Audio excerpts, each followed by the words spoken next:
मग आजीच्या लक्षात आलं की मंगळसूत्र कुठे आहे. मग मंगळसूत्र मम्मीला सापडलंच नाही मंगळसूत्र. मग त्याच्यानंतर झऱ्यावरती कोण आलं होतं का, आपल्या पाठवून कोण पालव्या घेऊन आलं होतं का. मग मैत्रिणींना आहे ते रेडी केलं पाण्यावरती जाण्यासाठी. मग पालव्या आहेत त्या पालव्यांची पिशवी हातात घेतली. हाय हॅलो नमस्कार मंडळी, welcome back to my new vlog. So आजचा आपला एपिसोड असणार आहे माझ्या लहानपणीच्या आठवणी, एपिसोड नंबर 3. सो आज आहे तिसरा गुरुवार, तर सर्वांना तिसऱ्या गुरुवारच्या खूप साऱ्या शुभेच्छा. तर आजची स्टोरी आहे ती सुद्धा आहे गुरुवारच्याच दिवशीची, म्हणजे मार्गशीर्ष महिन्यातील, ज्यावेळेस मी लहान होते आणि मम्मी त्यावेळेस उपवास करत होती. तर त्यावेळेस आहे आजीचं मंगळसूत्र, 1.5-2 तोळ्याचं मंगळसूत्र होतं सोन्याचं. तर ते मी पाण्यात टाकलं होतं, पाण्यात वाहून घालवलं होतं. सो त्याच्यावरती स्टोरी आहे की हा किस्सा आहे तो कसा झाला होता आणि कसे काय घटना घडली होती आणि आम्हाला मंगळसूत्र परत मिळालं की नाही ते. सो चला व्हिडिओला न टाइम घालवता व्हिडिओला सुरुवात करूया. त्या गुरुवारी मम्मीने उपवास केला, घट मांडले आणि पूजा सुद्धा सगळी झाली, नैवेद्य दाखवला आणि पुस्तक वाचायला तर मी तर लहान होती, मला एवढं काही वाचता वगैरे येत नव्हतं. तर त्याच्यानंतर गावात आहेत जे शिकलेले असतात ना मोठी मोठी मुलं, सो त्यांना बोलवायचं, पुस्तक वाचून घेतलं, सगळं झालं. नैवेद्य गाईसाठी काढून ठेवला, पूजा वगैरे झाली, झोपलो वगैरे आम्ही. सकाळी उठल्यानंतर मम्मीने पूजा आहे ती काढून घेतली, पानं आहे ती वेगळी आणि जे नारळ आणि कलश वगैरे आहे, देवीला जे काही घातलं होतं वगैरे ते सगळं आहे ते घटाला घातलेल्या सगळ्या गोष्टी एका साईडला काढल्या आणि ज्या पालव्या होत्या त्या ज्या पाण्यात वाहून द्यायच्या त्या एका ताटामध्ये काढल्या होत्या. आणि मला सांगितलं होतं की पालव्या आहेत त्या ह्याच्यामध्ये पिशवीमध्ये भर आणि पाण्याला जाता वेळेस म्हणजे तिथे जायचं, वाहून द्यायचं आणि एक कळशी छोटीशी घेऊन जायची, पाणी पण घेऊन यायचं, दोन्ही सुद्धा कामं एकत्र. तर मम्मीने मला सांगितलं की भर असं. मी आपली खेळता खेळता सगळ्या त्या पालव्या आहेत ते घेतल्या अशा आणि टाकल्या पिशवीमध्ये टाकल्या. पिशवी घेतली आणि मग थोड्या वेळानंतर मैत्रिणींना बोलावलं जायचं पाण्यावरती चला, असं जर सोबत कोण असेल तर चांगलंच असतं. नाही सोबत बिना सोबतीचं कोणी एकटं पाण्याला जात नाही बरं. कोणाला माझ्या मैत्रिणीला जायचं आहे पाण्याला, चल विद्या, हिला जायचं पाण्याला, चल विद्या, किंवा मला जायचं पाण्याला, चल. म्हणजे जेव्हा की पाणी खाली करायचं आहे, चला पाण्याला जायचं. आता एकटंच कोण जात नाही कारण की झरा आहे तो खूप लांब आहे, म्हणजे जिथे गाव आहे आमचं तर झरा आहे थोडासा लांब आहे गावापासून. मग मैत्रिणींना आहे ते रेडी केलं पाण्यावरती जाण्यासाठी. मग पालव्या आहेत त्या पालव्यांची पिशवी हातात घेतली, एका हातात कळशी आणि चालत गप्पा मारत गेलो आम्ही. आणि कळशी आहे ती मी झऱ्यावरती ठेवली, म्हणजे झरा असं वरती आहे थोडासा आणि तिथून खाली आहे ते एक ढो आहे, तिथे त्याच्यामध्ये पालव्या सोडायच्या. तिथे पाणी वाहून येतं सगळं झऱ्याचं आहे ते. तर मग तिथे ठेवून मग मी आली रिटर्न पालव्या सोडायला. तर पालव्या सोडायला म्हणजे असं पाण्यात असं मी केलं, म्हणजे सगळ्या ढाळ्या आणि असं वाहून दिलं, म्हणजे जसं आपण वाहून घालवतो असं पाण्यामध्ये तसं मी वाहून घालवल्या.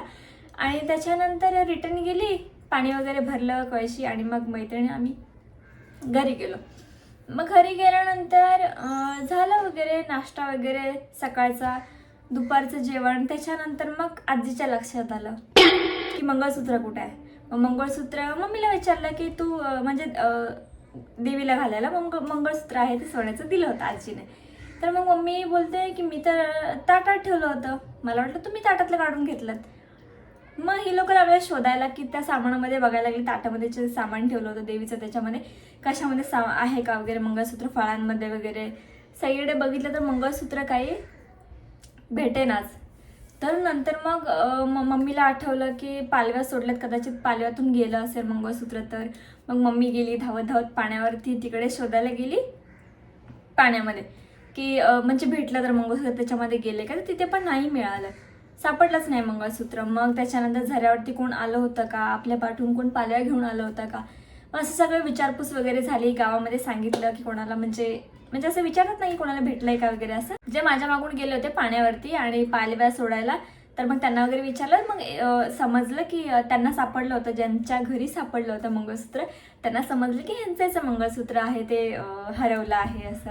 मग ती लोक आले घरी मंगळसूत्र घेऊन की हे का तुमचं मंगळसूत्र पाण्यामध्ये सापडलं असं. त्यांची मुलगी आहे ती ताई, तिला सापडलं, ती पण पालव्या सोडायला गेली होती. तर तिने पालव्या सोडताना आता पाणी कसं असं वाहत जातं ना, मग त्यामुळे असं म्हणजे स्वच्छ पाणी, मग असं त्यामध्ये मातीत अटकलं आणि पालव्या आहेत त्या पुढे गेल्या असं.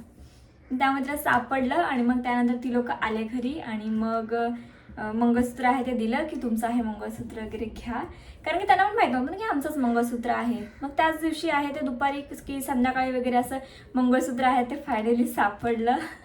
जर ते सापडलं नसतं तर माझं काय झालं असतं काय माहीत बाबा. पण खूप नुकसान झालं असतं. आणि म्हणजे खेळता खेळता माझ्या पण लक्षात नाही आलं की मंगळसूत्र होते की काय असं. तर काय झालं त्यावेळेस मलाही नाही आठवत, अण्णाने टाकलं आहे, कारण आम्ही दोघे पण असेच बसलो होतो आणि खेळत होतो वगैरे. तर मम्मीला सांगितलं होतं एक काम तर काम करायचं. मग ते खेळता खेळता वगैरे असं काहीतरी ते पालवमध्ये गेलं असेल किंवा पालव्यातून अटकलं वगैरे असं रातमध्ये राहिलं असेल. आता काय माहिती, देवाला माहिती होतं की काय झालं होतं ॲक्च्युली त्यावेळेस. तर सो असं मंगळसूत्र आहे ते आमचं गेलं पाण्यातून. आणि पण प्लस देवाच्या कृपेने आहे ते मंगळसूत्र आम्हाला रिटर्न भेटलं सुद्धा. ही जेव्हा स्टोरी मी भक्तीला सांगितली की असं असं झालं होतं, मी असं म्हणजे पालव्या अशात मंगळसूत्र, तुला ते मंगळसूत्र भेटलं की नाही, मला भेटलं मंगळसूत्र. मला बोलते तुला पहिलंच फटके किती पडले. मला फटके नाही पडले कारण की खेळता खेळता वगैरे झालं होतं आणि असं मारत वगैरे नव्हते. माझ्या आजी आजोबांनी कधी मारलं नाही किंवा असे ओरडले, म्हणजे ओरडणं म्हणजे छोटं मोठं ओरडणं असतं, पण मारलं वगैरे नाही किंवा असं बोलले नाहीत. कारण की ती लोक असताना मम्मीची पण हिंमत नाही होणार मला मारायची, त्यामुळे मारलं पण नव्हतं. सो मंगळसूत्र सापडलं पण लगेच एका दिवसामध्ये सापडलं ना, त्यामुळे ते बरं झालं की म्हणजे सापडलं असं. आणि जर गेलं असतं तरी काय केलं असतं, गेलं तर गेलं. मग आता अशी होती माझी स्टोरी आजची, म्हणजे एक मेमरी, माझी आठवण जी माझ्यासोबत आहे. माझ्या आयुष्यभर अशा ह्या मेमरी आहेत त्या राहणार आहेत. तुमच्यासोबत सुद्धा तुमच्या लहानपणीच्या आठवणी आहेत त्या राहतील, कायम राहतील. आणि त्या बोलतात ना की त्या फक्त म्हणजे आठवणच, आपण अरे असं केलं होतं तसं केलं होतं असं आपल्याला होतं आणि एक आतून फिलिंग हॅपीवाली होते. सो अशी होती आजची स्टोरी आहे ती. आज गुरुवार आहे त्यामुळे मी बोलली आजच्या दिवशीच आजची स्टोरी आहे ती तुम्हाला सांगू, जेणेकरून मला देखील पूर्णपणे आठवेल की कसं काय काय झालं होतं. आणि ती एक बोलतात ना, दर टाईमला घट मांडतेच ती मला आठवतंच की मंगळसूत्र सोन्याचं घातलं होतं आणि ते मी पाण्यात वगैरे टाकलं होतं, पण ते नशीब भेटलं होतं. नाहीतर मग असतं ना ते एक भीती मनामध्ये की ते एक रिग्रेट असतं, ते राहिलं असतं कायम माझ्या आणि घरच्यांच्या पण.